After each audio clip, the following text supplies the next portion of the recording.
I'll start over again. Okay, go ahead. We're live? We're live. I love being live. So, intro or no intro? Do the intro. You do an intro, normally. Okay, so hello everyone. Happy Friday, whatever. Welcome to the Divine Realignment Podcast. My name is Julia Wesley. I'm a medium and a guide for my channel, and I'm a medium and a channel for my guides, and we like to talk about people's life purpose. Okay. Yeah. I wasn't going to lead with that. What were you gonna do? I think that time stamping it, right? It's August Oh. 6th, Yeah. 2020, the beautiful year of 2020 that we're having. 9 o'clock on the dot. 9 o'clock on the dot, yeah. On the first of hopefully several installments of the Dadcast. Yeah, several installments. We Yeah. can do this remotely too. We don't have to be in person. Yes. Yeah. Yeah. So, the listening audience, I'm visiting from Northville, Michigan, kind of like Detroit-ish, Ann Arbor, really closer to Ann Arbor. Do you want to give them that much information about Yeah, I think it's safe. If they Okay. want to track me down, it's going to be disappointing. So, Julia was home 2 or 3 weeks ago. About Well, I finished the squat challenge, so that's a 30-day challenge. yeah, 4 So, weeks. there That's we good. go. And I came up with the idea of me doing a podcast with her, with you. Mm-hmm. And so, as defined a soft landing point, starting point, Yeah. interview you a little bit, from a father's perspective on on what you've become. What you've become What makes you've it sound makes it sound bad, right? Whom you've grown into. Yeah. So, from a layman's perspective, Uh-huh. it's challenging to get yourself up to speed with everything that's going on. I mean, I've always had an interest, as you know, and love my UFOs, Sure. love a good spooky story, Yeah. I'm into ghosts, all that. And then, boom, here you land in the middle of this somewhere, right? Uh-huh. Sure. Yeah. Trying to learn as much as I can, and I feel I'm pretty open-minded most of the time. So I think it's neat. I think it's a gift. I think it's, as you say, probably everyone has a certain amount of ability to do this if they pay attention to it and have a desire to develop it. Yeah. But maybe a lot of folks don't. They don't have that wherewithal to go through that, or they prefer a different avenue. So, Yeah. I get all that. So, when did you have an inkling that maybe something was cooking in this neck of the woods? This is always an interesting question. You always hear about people talk about, I saw dead people at the foot of my bed or something, Yeah, I never had that problem. good. I never saw dead people. I never did. I still don't see dead people like that because I don't want to. Freaks me out. Sure. But Understandable. Yeah. But I mean, people do. They can see that. I know of a couple people who are like, I saw, and I'd be like, I could never. I don't know how I could go. Okay, back so into before my- we drift too far from that subject, Yeah. when they see them and you talk to these folks, Yeah. I'm guessing, at length maybe, exactly what are they seeing? They Is see it a like wad of they mist? see- Is it me? Is it like a me in front of you? Okay, kinda? that's a good distinction actually, because I do see things with my physical eye, and to me they look like. The closest description I have of it is a sparkle. And to me, what it looks like is it's just a pinprick of light. Mm-hmm. And I can just tell that it's such a concentrated form of consciousness that I just know it's a guide. Or I know So it's an you know what ascended master. that rings a bell with me? Remember when we would watch Ghost Hunters? Yes. And there would be like a little orb of something that might show up. And on the occasion, maybe once or twice, I can remember them catching what almost looked like someone's face or a little miniature character of someone Yeah. inside this little, what almost looked like a little floating raindrop, so to speak. I wonder if that's connected. Who knows definitively, but, See, I think personally the reason why I see them as sparkles, for lack of a better term, that pinprick of energy, is because I want to see them as they actually are. If you see a dead person, that's just how they're presenting themselves to you. That's not actually, they're not made up of that. Everything's energy. So I'm like, if someone's going to appear in my living room, I want to see them for who they actually are. I don't want to see them as the scary thing that they want to present to me. So that's one of my if you're going to present yourself to me, you're going to take off your armor, kind of a thing. Okay. So just part for my intention and the energy that I run, I've never seen dead people. Personally, I think even as a kid, because I was so confident, I guess I could say, that even then I did not have the tolerance nor the patience for that. It would not have flown. So, I would have dreams of dead people trying to get my attention and trying to get folks you knew or didn't know, just strangers, not family members. And looking back now, I would be like, oh, that was a dead prick, because what would always surprise me is I'd be like 4 or 5 having these dreams, and they would try and talk to me and convince me like, oh, I'm a prince, or oh, I'm something, and I would just be like, what? Because they would always want something for me, and my answer would always be a flat nope. And they'd get so pissed because you're a kid and you think you're malleable then. But at that point in time, I was like, absolutely not. So even then, I was like, I don't want this. Well, I guess from their perspective, they found someone that they can communicate with. Yeah. And maybe they probably felt like, well, it's just a kid. I can exactly. I can handle this. Yeah. And then you shoot him down. Pretty much. Huh. Okay. Well, that makes sense. I guess it also makes sense why you never slept well. For those of you out there in the listening world, like a baby, right? On a 24-hour period, they're supposed to sleep for 20 hours and awake for 4. With my daughter, it was the other way around. She was awake for 20 and slept for 4. An attempt on my life is what I'm sure it was, way back when. So you're going back that far in your childhood that you suspected something was... In retrospect, you look back, you can take it back that far. Yeah. So without the lens of retrospect, at what point did you kind of go, you know what? I'm doing I think, I got, I hate to say it out loud, but I think I got something going on here. And I'm trending, I'm 51% yes, and not no longer a majority of it is a mystery. It's interesting to me because I never had like a great awakening kind of a moment. I would say I've always been open to it. It was never something that seemed impossible to me. But I do remember I was sitting on the couch here, and I was, to get over my anxiety and depression, I really dove into meditation, and that's really what sort of kind of radically transform my life. But as you're doing meditation, and if you're someone who's just open to it, you start just having experiences. And I would just have these, and I'd be like, oh, that's someone, or oh, that's a sparkle. And one time I got information for grandma or something, and I had this guy come up and flick me on the forehead, and I could feel it, like he was annoyed with me. I wasn't listening to him. Okay. And it didn't intimidate me or scare me because I'm like, you're angry and that's the but. I was just sort of like, what the heck? Mm-hmm. But at that point I was like, maybe I should do something about this. And then sort of the stars kind of aligned, and I started mentoring, and then that's when we went to the workshop together. But I would say I don't have a great awakening moment. It was just always something that... Okay. So it seems kind of lame when I tell it to people because they're always like, did you stifle it?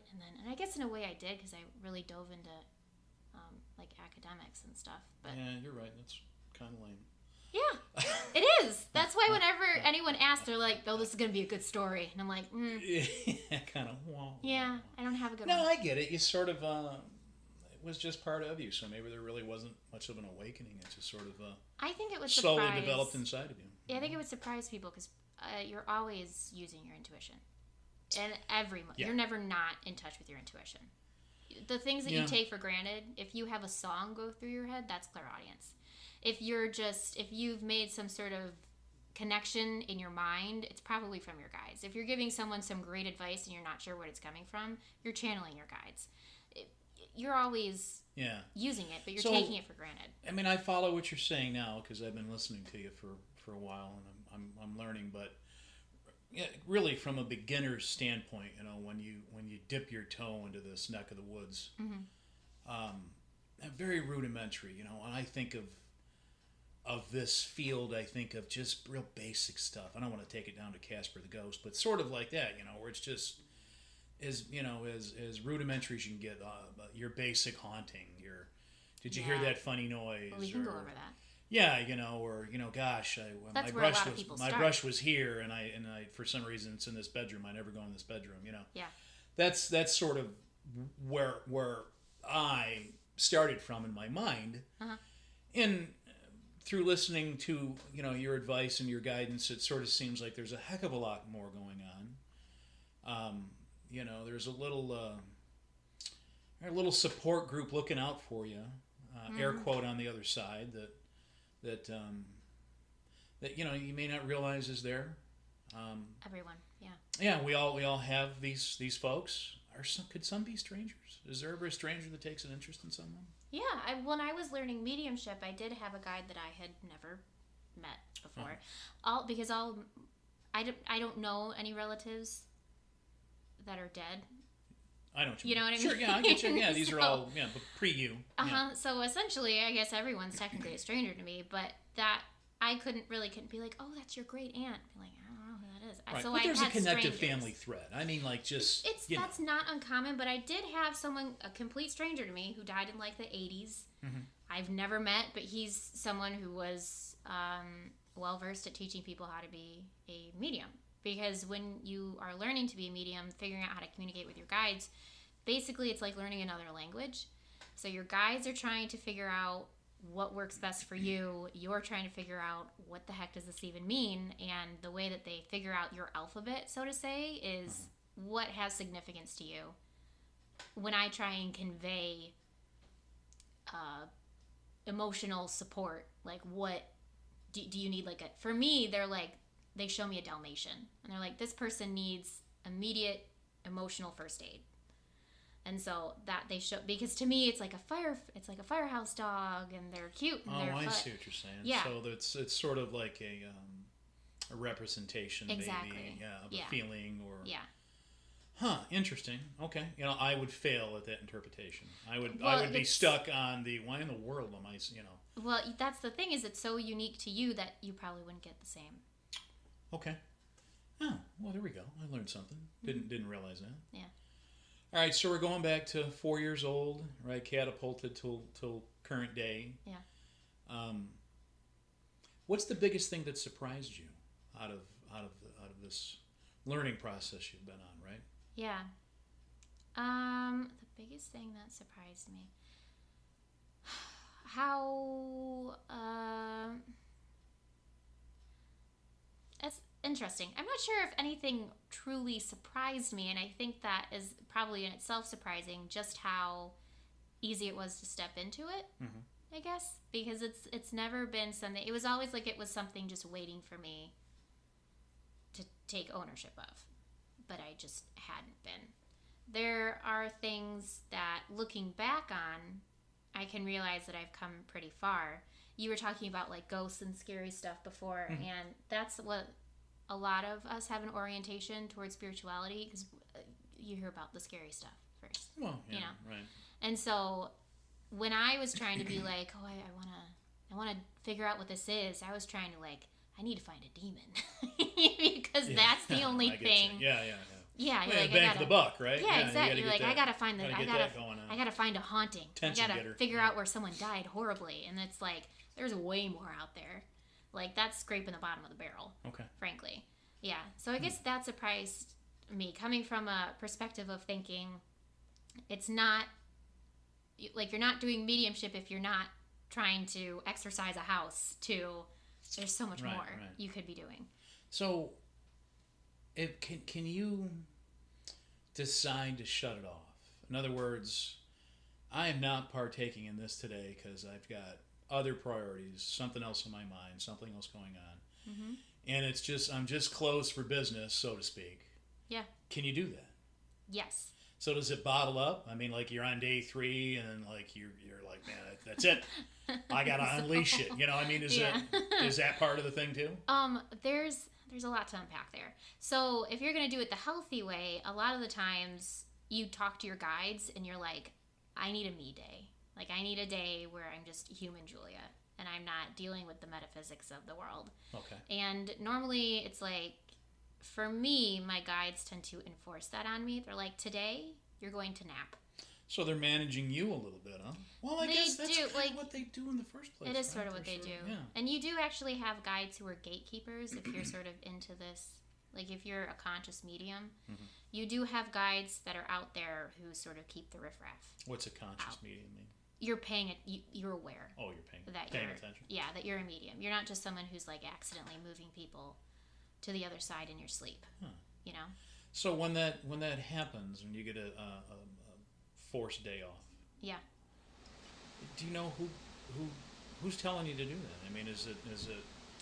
It's not. Is it just a voice, a feeling? How is that message conveyed to you? I mean, we talking carrier pigeon or what is it? You know, how do you get it? It's like a combination of my energy is just done. I'm just tired. I'm just exhausted. I have nothing more to give. And it's a combination of your guides are like, there's something you need to do today. So when you hear that, right, there's something you need to do today, a message. You're maybe speaking with someone, giving them a reading, or you're just going about your business, and boom, here comes the text message, right? Yeah. Is it a feeling that comes over you? Is it a flick on the forehead? I mean, how does it grab your attention? How do you know it's there? The flick on the forehead is crossing a boundary. So when someone when someone touches you, that's not allowed. That's a hard boundary for me. Right. So that's not how it would come to you. But a lot of the times it's like your day just is arranged that way, where there's nothing for you to do. No matter how hard you try, nothing's going to work out for you. Your guys are saying you need to rest. But what I'm saying is let's say you're giving someone a reading and you're picking up on whatever. Oh yeah. Okay. How do you? Hey, Grandma's here. I'll just pick on Grandma. Yeah. And she wants you to know this. So I'm assuming, right, in my small mind, that you are hearing Grandma's voice in your head, and then you're just simply playing the old telephone game and passing it along to, who the person is that you're trying to lend a helping hand to. Is that close? That can happen. Okay. I don't typically like to hear voices in my head. Okay. It's too close to what could be classified as a mental illness to me, so that doesn't. I get it. Yeah, but there are people who are like very clairaudient and they get that stuff. For me, when you channel, you're really just aligning yourself. You're getting into the same frequency as the guide that you're pulling information from. So when you're vibing at the same rate, good hippie frequency, term there. Yeah, right? I like that. Straight hippie talk. Yeah. So when you're like on the same wavelength, the words just flow. You don't necessarily even realize that you're saying them. All right, so you're almost just like a conduit. Yes. Right, you're just like the electricity's just flowing through the wire, and it's essentially, yeah. Yeah, I mean, there's no thought; it's just the process that's occurring. There are people who actually like check out and just let like a full body experience happen. I could get there, but frankly, I'm not really comfortable with that yet. So you don't need to do that. But when you channel, you're just basically kind of taking a step back and saying, I'm just going to say what you think needs to be said. So, in our human life, right, our Earth life. Yeah. I'll equate this to work a little bit. I'll bring it home for you so you get what I'm talking about. If you are an author and you write your first book, chances are it's probably a pretty decent book, but it may not be as good as your 5th, 6th, or 7th book because you've just developed a vernacular, a skill set. You've practiced more. Yeah. Right? Yeah. So do you feel that as you go along through this process and the years get behind you, or someone that's already been doing it for 20, 30 years, do you think that sort of learning curve applies in this field as well? Yeah. You've heard the thing where, if you practice anything for 10,000 hours, you're supposed to be an expert at it, right? So guitar is a great expression of that for me, right? I mean, I can think back to when I was a little boy and I would play. Yeah. Not all that good. Not that I'm all that good now, but I'm certainly better than I was when I was a kid. Yeah. So I like to think that the more you do it, the more polished you get. Do you think that holds true? For sure. Yeah. that's sort of a limited metaphor because there's only so much you can. A guitar can only do so much, no matter how good you are Take that back. I love a guitar, but a guitar can only, unless you start improving on a guitar, there's only so much it can do that you can do with I it. hear you. But when you sort of, I guess, tune your instrument to the spiritual world, sort of say, yeah, thanks. It's always there's always room for expansion. So even if you're someone who's been doing this 50 years, you're still like a baby to the rest of the universe when it comes to this. There's always more. You can always be better and expand. But if you're talking about like were you a year and a half ago, I'm way better than I was a year and a half ago at this. Just because I understand how I work, I understand how my guides communicate. Right. It's just familiarity. All right, well, that makes sense. Yeah. That would be, I don't think it's what I expect. It's familiar ground for me, so it helps me understand it a little bit better. So it's I can understand why it would be mysterious to people. A lot of the times people think that spiritual communication or non-physical communication needs to involve fireworks, but it's natural. You can't not be connected to spirit. It's impossible. You're always, so you take it for granted. But when you're doing something where you're in flow, the flow state, you're channeling. If you're a singer, or if you're a writer, or you're a painter, and something just seems to click, and you're in this flow state, you're connected with spirit. You're channeling. Okay. Huh. Yeah. So I'll get in the Wayback Machine a little bit, then a little bit more. Do it. Take the focus off you and throw it on me for a second. So I went to what is that thing we went? Like a workshop? Yeah, workshop. Okay, so we went to a workshop, I don't know, a year ago, give or take. Do you remember what the workshop was called? Beginner mediumship workshop. Okay. And so, it was a group of maybe 10 people, a dozen people, and I was with Julia, and there was a teacher, so to speak. Yeah. And I sort of discovered I probably have a little... You're real good at it. A little of this action than that I'd ever given myself credit for. Mm-hmm. Mainly because I probably never, I don't know, I just never focused on it, really. Yeah. And in my professional life, for the longest time, as a salesperson, I still am to a certain degree, but not so much anymore. But I did always feel as if though I sort of had a very good feel for where someone was going with their thoughts. It felt like cheating sometimes a little bit, I hate to say it like that. I mean, I don't think I was ever that dirtball salesman, That was never my shtick. No, but, no.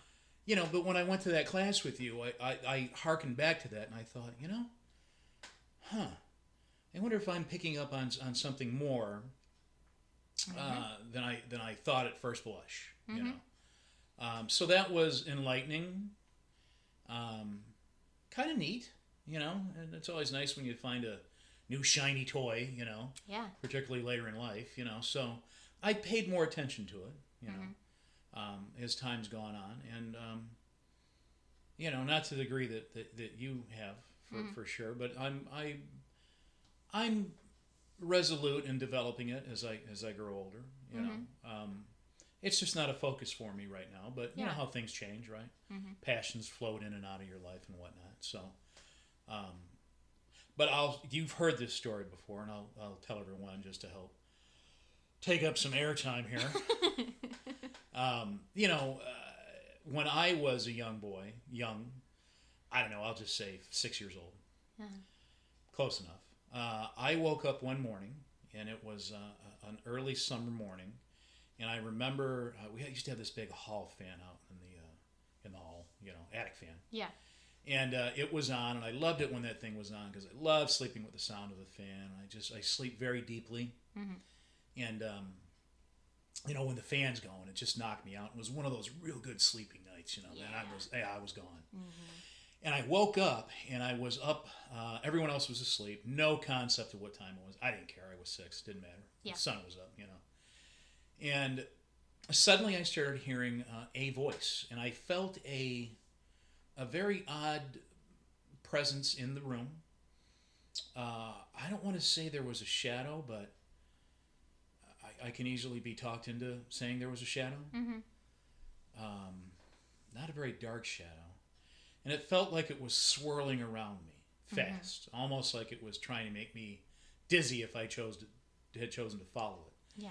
And it talked to me sort of like a little persnickety. Mm-hmm. You know, maybe not as nice as it could have. Yeah. I can't remember what was said. I don't think it was trying to scare me, but it wasn't necessarily not trying to scare me. Right. Just being a little crud. Sure. You know? Yeah. And I think I might have asked a couple questions. I can't remember what it was. Mm-hmm. And I remember at the time thinking to myself, you know, man, am I not awake? Am I asleep? Is this a dream? You know, going through all those commonsensical type things, as I like to say. And then I remember telling it that I wanted it to leave. Yeah. I do remember that. Uh-huh. And I told it not to come back, or I gave it some, like, you're allowed to come back in 5,000 years, or, you know, something a 6-year-old would say, sure, you know. Yeah. And it left with a whoosh, and I do remember that. Mm-hmm. And I remember it just being different. I never felt in danger, but obviously it wasn't normal, right? It's not like the normal button was being pushed. Yeah. And it went away, and I really had forgotten it mostly, you know, up until the days or weeks before I was, you know, traveling back down to Nashville to go to this with you. Mm-hmm. And, you know, I think back to that a lot. Mm-hmm. And, you know, the more I have an opportunity to reflect off of your teachings and what we've discussed, I sort of feel that I might have bumped into something, or it bumped into me. Yeah. Unexpectedly. You know, like, hey, here's a dumb little kid that can probably hear me, you know. Yeah. And I think I kind of got involved in something and didn't know it and didn't realize it. Mm-hmm. And went on with, you know, whatever, you know, time to go play baseball or wake up my brother, or, you know, whatever what was happening. Yeah. But I kind of have an opportunity to reflect back in my life and sort of remember things that might have fallen into that neck of the woods. Mm-hmm. Where I might have just chalked it up as whatever. Yeah. When in fact, it wasn't whatever. It was actually something, but I was too dumb to know any different. Well, and on top of that, we really brush that stuff off. Oh, yeah. It's your brain just did something weird. Okay. Yeah. Well, it's the easy way out, right? It is, and especially because we don't know how to explain it. We don't have tools sensitive enough to explain it. And I get, from a scientific standpoint, I understand. Like, you don't assume that there's a solution to a problem before you realize that there's a lot of the times we develop really sensitive tools, and then we're like, oh, this really sensitive tool picked up something. We don't create a sensitive tool to pick up on something that we're trying to prove is there. Right. You know what I mean? Yeah. So it's sort of backwards. But to me, it sounds kind of like you picked up on just some mischievous shithead. Good term. That's what I couldn't find the term. Exactly. Just screwing with you. Yes. Who's a kid exactly right. Who's very open, because you are very open. Yeah. I would say that you're an empath. You're someone who picks up on emotions, or just you're very sensitive to energy. Yeah, I think you're right on that. I agree 100%. Yeah, that's actually the gateway drug. Figuring out that you're an empath is kind of like the gateway drug to being like, oh, that's so I'm like a medium too, huh? Well, like I'm gonna need a hobby. Yeah. Yeah, that happens to a lot of people. They're sort of like, yeah, I figured out that I was an empath, and that all these emotions that I'm having are like not necessarily originating from me. I'm just kind of picking up on them, and then I'm feeding on them, and then, stuff like that. So unfortunately, one of the things I have noticed, and I've known this through Mom, right? But you're married, you're close, right? We've been married for a little over 30 years, so a lot of history, right? A lot of time together. Mm-hmm. When I am in a bad mood, I feel that I affect her mood as well, without saying or doing anything. Mm-hmm. I feel as if though I can sort of sour her day more than it should be, just on whatever I'm vibing out. Mm-hmm. That part I don't like. Maybe it's just me. Maybe I'm being a little too sensitive. To how what kind of day she's having. But I feel that I can sort of flip the switch in another direction and sort of push someone into either feeling a little happier than they should, or a little bit sadder or grumpier than they should. Maybe it's just me. I don't know. No, I'm well, learning. Here's the thing: is everyone, to some degree, whether or not they acknowledge it, is empathic. Mm-hmm. We're all energy. We're all connected by energy, and we all pick up on it. No, if you're incredibly self-absorbed, you might not pick up on other people's emotions because you're too worried about yourself. But Mom is an empath as well. She picks up on other people's emotions. I don't know if she'd agree with me, but everyone in our family is pretty open. Yeah. And I do think that the real gift of an empath is to kind of help move emotion for people. Keep it from being stuck, Like, you don't have to. I'm not saying you're a garbage can for other people's emotions, but when you're operating from a standpoint of sort of like the empowered empath, where you're in your own sovereignty and your dominion, and you're like, well, I think maybe I can lift the energy of the room a little bit depending on how I feel. Okay. Yeah, exactly. There you go. That does affect the energy. If you're the dominant energy, if you're the one who's not bending in what you're going to experience, then other less strong energies will sort of vibe with you. That does happen. Yeah. Kind of amp up to sort of match that energy. Mm-hmm. Yeah.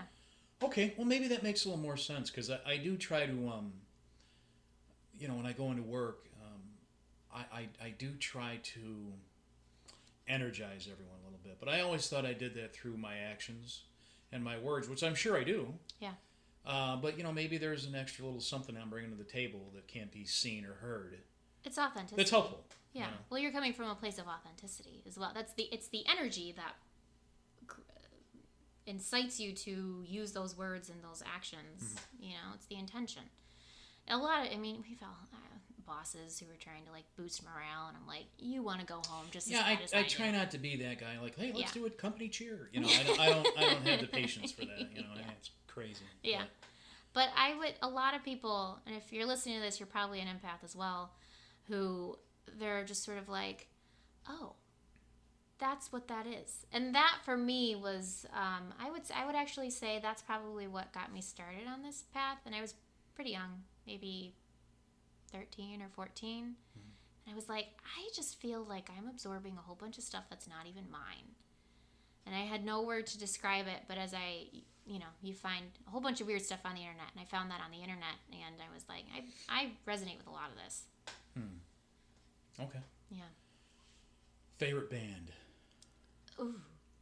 Yeah, tough one there, right? You didn't even... All right, well, let me too broad of a question. Let me zero that in a little bit. Classic rock band. Classic rock band. Yeah, I'll just go with a band, not a solo artist. 60s, 70s, classic rock. And then you got to defend the selection. You can't just throw the word Queen out. You got to put some oomph behind it. Is it Queen? It's not Queen. Okay. I mean, I don't have anything against Queen. I like Queen as much as the next person. Yeah, I like some Queen. Yeah. I always default to what I consider to be the big three, which is the Rolling Stones. Yeah. Bingo. The Rolling Stones, The Who, and Led Zeppelin. The Who, huh? That's your big three. I think that's the big three. That's the big three for you. What's your big three? So it's obviously the Stones, right? Sure, yeah. That's there is no better. That is the greatest rock and roll band that's ever been on the face of the earth, and I'll fight you for it. So Pink Floyd. Oh, Pink Floyd. That's my and Zeppelin. So that's my big three heavy hitters, right? That's my, the three gold, silver, and bronze. But then I always want to throw Cream in there. So I really appreciate Cream. I do. Obviously with Clapton and Ginger Baker and Jack Bruce. Power trio, just a fabulous group. But I don't know. The volume of the work matters to me. I'm impressed with a band that can just crank it out. Like you look at the Rolling Stones set list. Yeah. I mean, all you can do is snicker. Well, that's cocaine for you. Yeah. Well, yeah. I don't know. I don't know about those guys about that. No. It's more like Aerosmith. But yeah, you look at it, you're like, really, guys? I mean, talk about showing off, So you bring up Cream. Yeah, certainly a handful of great songs, but they're not going to be able to put 25 tunes out that are just they burnt out real quick. Yeah. Yeah, flamed out pretty quick. They Not were all the brilliant, love in though. the world for Cream. Yeah. Not hating on Cream. Yeah. You know, so... That's an album I can listen to. all right, so what were the three again? What was your original So three? I consider my big three to be the Stones, the Who, and Zeppelin. And Zeppelin, okay. So, favorite Zepp tune? Pressure, Pressure? That's impossible. The Ocean? For some reason, Cashmere came to mind. Oh. I don't think it's my favorite one. Yeah. That's great. Yeah, Cashmere's a good one. Okay, Who? Favorite tune? Bob O'Reilly. I mean, everyone loves that. Yeah. Behind Blue Eyes. Rain Over Me. Yeah. Yeah. Yeah. How's it It's spelled? so dramatic. Rain, like rain. Yeah. Yeah. No, it's R-E-I-G-N. Oh. Yeah. Well, yeah. Yeah. And who was the third one? How's that for memory retention? Yeah. Wow. It's the Stones. Oh, yeah. God. I claim the Stones. My favorite Stones song is "Gimme Shelter."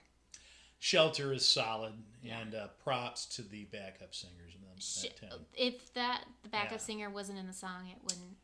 Oh, she just slays it. Yeah, it's her song. It's her song. Oh, really?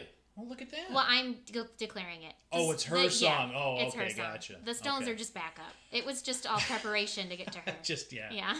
Just to get okay, all right, there we go. And so you know that little like the woo after she gets yeah the whole thing. That's like the raw recording, and what's his face? Nick. Yeah, was there when it was being recorded. She tells the story about how they rolled her out of bed to be like, the Stones want to work, and she's like, okay, she's got her curlers in and everything, and she's like, I'm just gonna let it rip.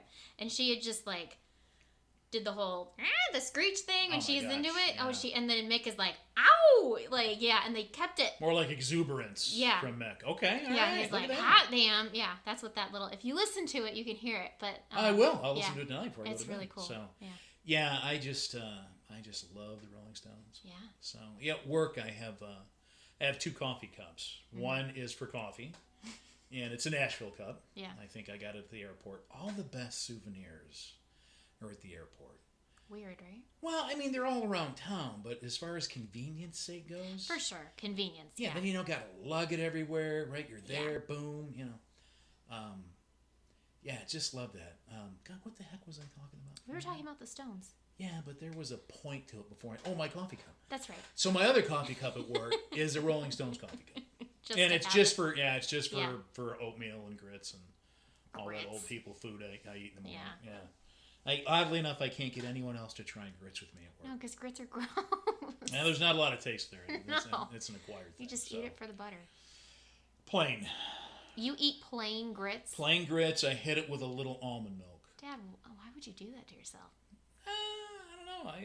It works. That's weird. It works. And if it gets cold, it's still okay. That's still grits.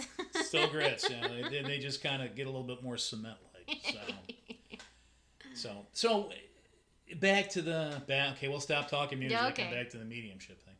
So, I've heard you say a bunch of times that one of your goals is to put yourself out of business.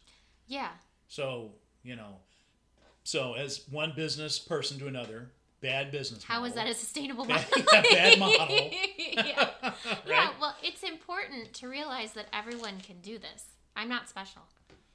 Anyone can do this. This isn't mysterious. But maybe some better than others. So I think what separates it is that some people in this lifetime are just not focused on this. Mm-hmm. They just don't care. And that's their path. And I honor that. And there's probably some that can have the same skill set but don't care to have the skill set. Uh-huh. Their comfort level might be more working through or with someone. Exactly. Right? Yeah. And that's completely fine. But if you're someone who wants this, consider it yours already.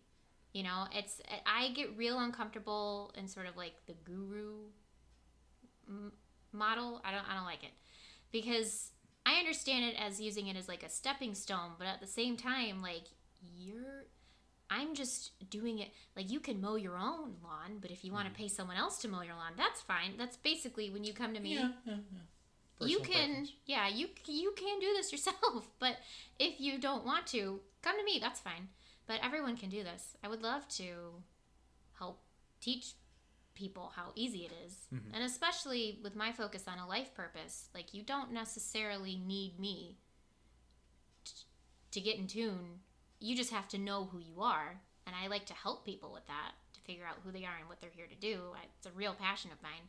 But again, I'm just telling you about you. Yeah. You know? Like, I'm not... Well, that's a tough subject. I mean, it sounds rudimentary when you say it like that. Like we should all be, duh. Obviously, I know who I am, but I rediscover who I am frequently. But I make an effort to sit down and give myself a hard look in the mirror, so to speak. Mm-hmm. And am I the person I want to be? I hate to say, am I the man I want to be? Am I the person that I want to be? Am I the person that other people would want to be around? Mm-hmm. Because I'm helpful and I'm kind. Not that I want to be popular, but I want people to, when they think of me, I want them to think of positive traits and habits and what makes you the person that you are. Mm-hmm. And that's not an easy thing to necessarily be in touch with if you if you're not comfortable calling yourself out, which you have to do. Yeah. So I get what you're saying, but I also think that it's not easy for folks to get to know themselves as quickly or as readily as I would say what's easiest to do. You don't necessarily have to rake yourself over the coals to do that, because when I give a reading, what I tap into is the highest version that is possible for you in this moment, and I just wake you up to it. And for a lot of people, it's sort of like shock therapy. They're like, really? But it just allows you to know that it's there. And a lot of the times, just even thinking about it is enough to sort of get you into alignment with it. And a lot of the times there are sort of false beliefs about yourself, those sort of negative things that a lot of people would say that you feel are preventing you from embodying that highest version of who you could be. Well, you know what? I think a lot of times when we think of ourselves or memories, correct me if you don't agree with me, but doesn't the bad ones a lot of times bubble up a heck of a lot sooner than the good ones? Oh, yeah. Yeah, man, I'd love to be able to change that. Why the hell do I got to remember, the crummy part of that? Why does that keep circling through my mind as opposed to the big belly laughs that we all had? Yeah. I'd like to switch that, man. If I could find that switch and glue it in the off or on position, whichever one it needs, man, I'd be down with that in a heartbeat. It is possible. With meditation, it's possible. The problem with me in meditation, I feel like, and this is the opposite of what it's supposed to be like it's a chore. Like, I gotta make time to meditate today. You know what I mean? It's like another thing to do. And I just, but saying that means in my head, I'm not ready for that yet. All right? Mm-hmm. Maybe not, but that's what I feel. That's really that like it shouldn't be a chore. Yeah. I got to not think of it like that. Here's what, like it's the end of something and it should be the beginning of something. Well, what's funny is for years, even throughout middle school and high school, when I was like in the pits of depression and anxiety, Mom would be like, "You should meditate," and I was like, "Nope, not doing it." And then it's funny that when I finally did start meditating, it's sort of like I got to do something. I couldn't do it. I had to force myself to do it, and I could only do it for like 30 seconds. Monkey brain, monkey mind. Yeah, exactly. That's exactly. And I was so afraid of what I would find, the things that I didn't want to look at, the parts of me that I didn't like. Yeah, man, you started opening up doors inside your head. Who the hell knows what's And it actually got worse before it got way better. Like, I don't even recognize that person who I used to be anymore. But it, if all you can do is 10 seconds, 10 seconds counts. So if you're like, I'm going to put a timer for 1 minute. And if it's torture to get through 60 seconds, but you manage to get through 20, that's success. And then so the next day, just do it for 1 minute again. Every step is a win. So something just came to mind. I've never told you this before. How are we doing on time? Doesn't the radio people do that? We've only got like 15 minutes left. We're breezing through this hour. An hour? Yeah. Really? Man, you didn't think we were going to do this. Okay, all right. That's the radio deal right there. I was checking on time. And all that. So, all right, so love the UFO subject, yada, yada, yada. So I'm in a bookstore going through that section. It's not like there was a lot of UFO books out 30 years ago, 40 years ago. And I came across a self-hypnosis book. And I thought it was interesting. Yeah. And of course the book was like, stop yourself from smoking, lose weight, all the trigger things. Yeah. And I thought, well, you know what?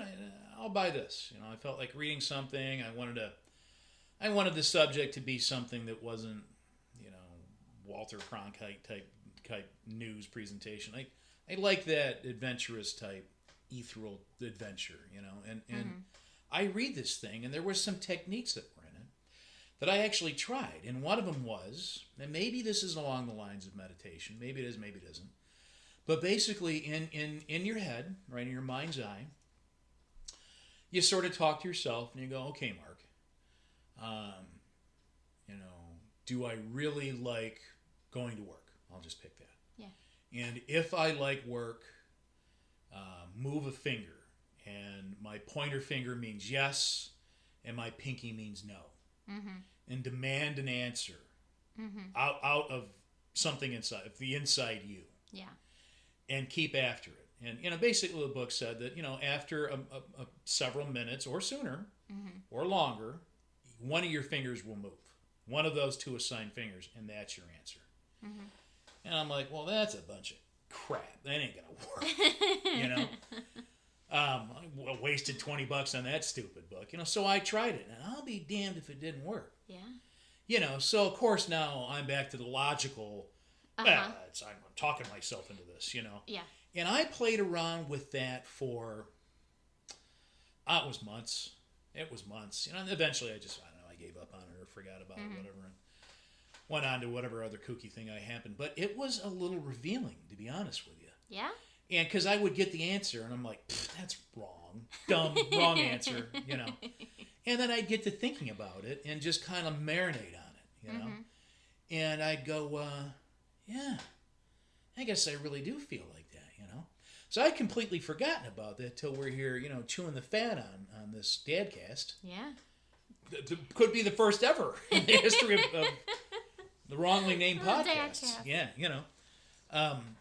And it was enlightening to go down. And part of what that book taught me, almost hit the microphone. That'd have been funny. That would have been funny. That's how you can tell we're new. It taught me how to meditate, and I did try to meditate. And the example they gave, let me know if you think this is a good example or bad example.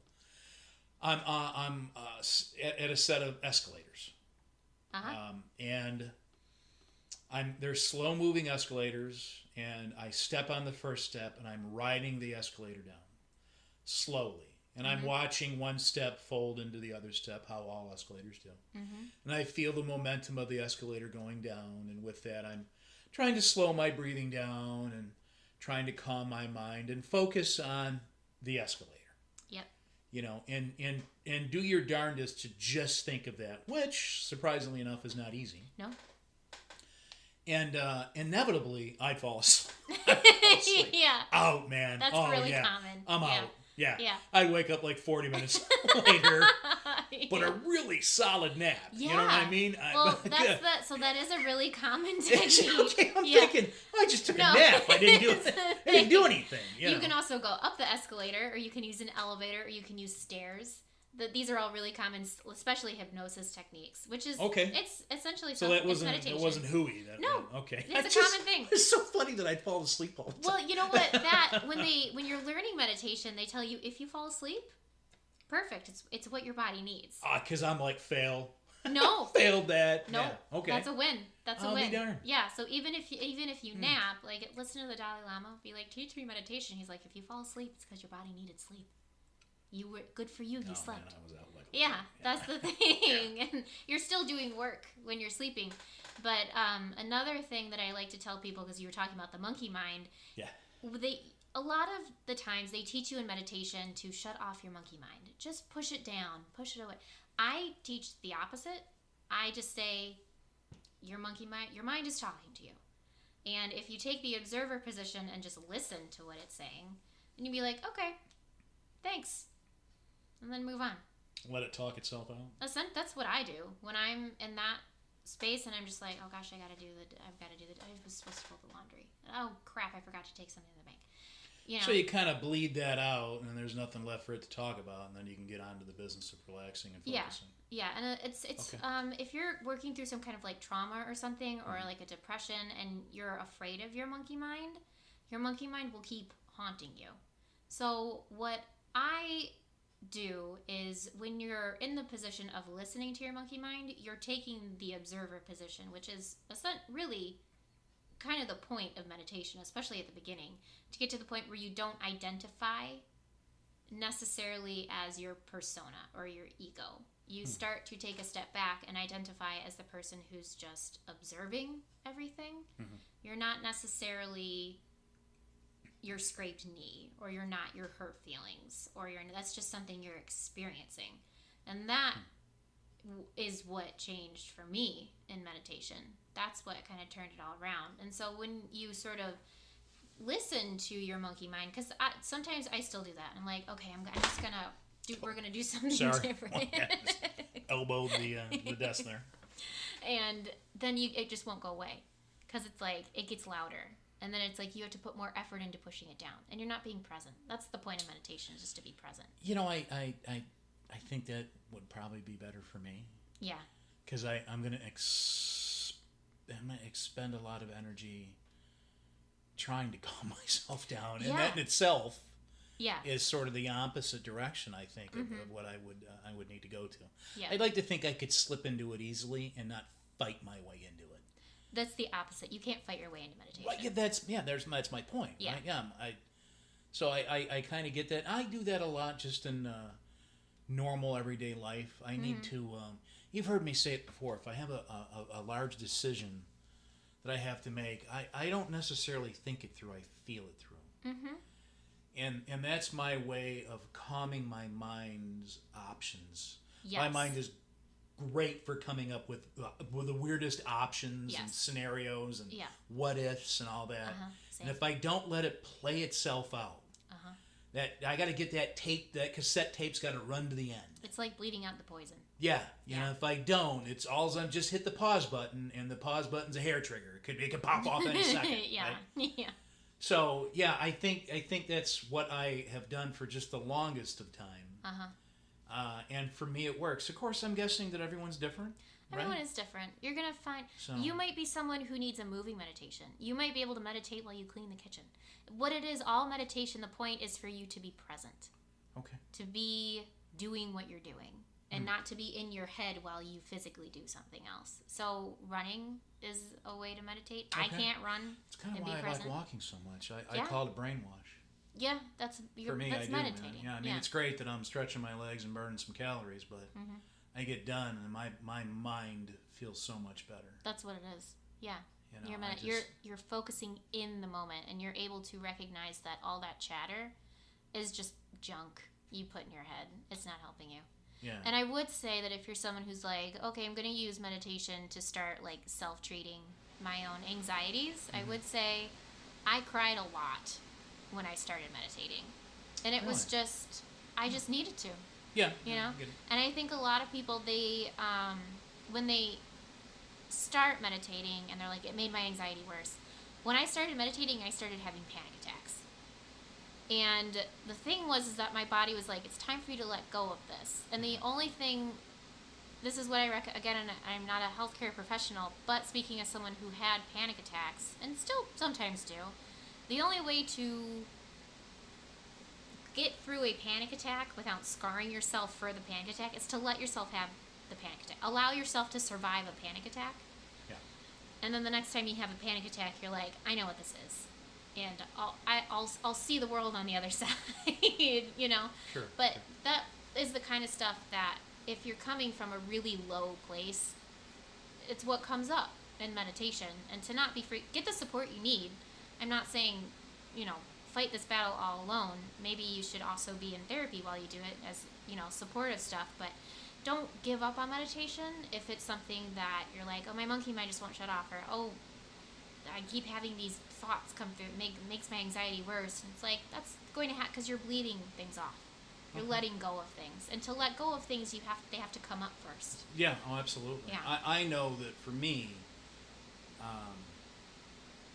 I'm continually amazed at the things that bother me that I don't know are bothering me until I address them. To the degree that they are. Yeah. It could be something very small. Yeah. And I address it, I take care of it, I talk about it.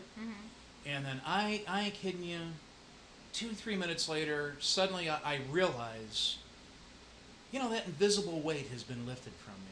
Yeah. I didn't even know I was carrying around. That might only be a 2-pound weight, and not the 50-pound weight that we carry around sometimes. But I notice it's gone, and I just go, man, I have got to remember to talk. I need to talk about things. I hate pushing things off. I hate not talking about them. Yeah. For me, it's poison that festers inside of me. But the moment I get it out, I just feel so much better. In general, and I think that's a valuable lesson. It is a valuable for everyone to learn. I don't necessarily benefit from talking about something until I've come to terms with it myself. Okay. Because I get that. I'm like, if people ask me questions, I don't have answers, and I feel like I need to be right with myself before I talk about anything else. So that is what, both are equally valid. But if I talk about something before I even know what to do with it, like I'm just like, I don't know. Then I'm worried about, well, what if someone asks me a question? I'm like, I don't know, I just made this decision. Right. Yeah. But, I do think, just as far as meditation goes, if you're going to start anywhere in this, if you want to walk down the woo-woo path, you got to do meditation.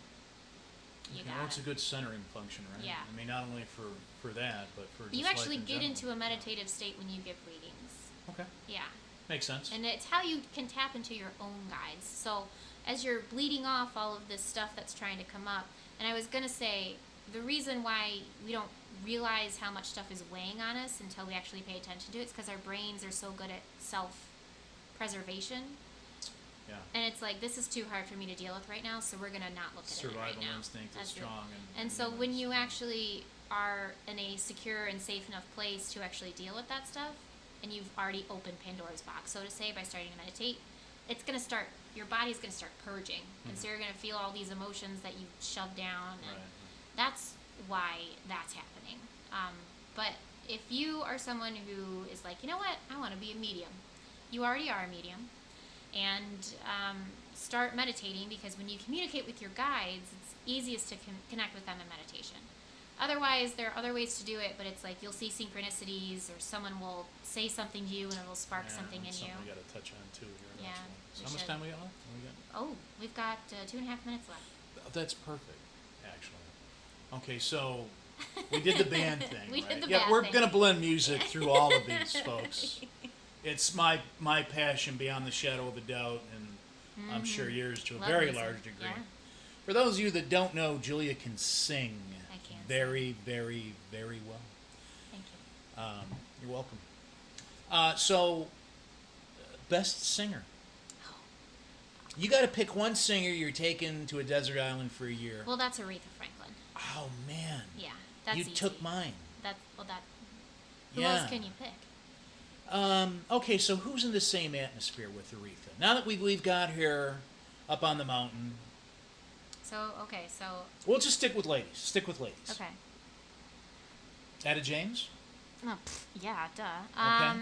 I also, like, more current, I would say Florence and the Machine. What a great concert that was. I Yeah. still talk about that show here in Nashville we saw at Ascend, right? The Yeah, amphitheater? Yeah. Oh, that was Lake Street Dive and Grace Potter. Oh, okay. Okay. Yeah. Yeah. Lake Street Dive, if you guys have Oh, not. my God. Yeah.